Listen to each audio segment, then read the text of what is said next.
How do you test thousands of interconnections in a split second? Giuseppe Crippa started this company with his idea, and it's our honor also to continue to proceed on this way.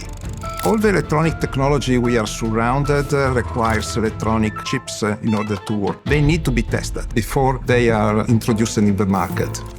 In order to do this test, Technoprobe is produced this probe card. It's an electromechanical system that is used to interface two systems. The tester that is used to test the devices and the device itself. This is a communication channel with hundreds of thousands of needles that exchange electrical signal. Every year, for the silicon manufacturer, double the frequency, double the number of complexity of the devices. Technoprobe need to follow exactly the same roadmap. What we learn from our founder, every problem has a solution. The way we design, we approach, we make this probe evolving. We need to continue to work on this, modify our idea in order to get the final result.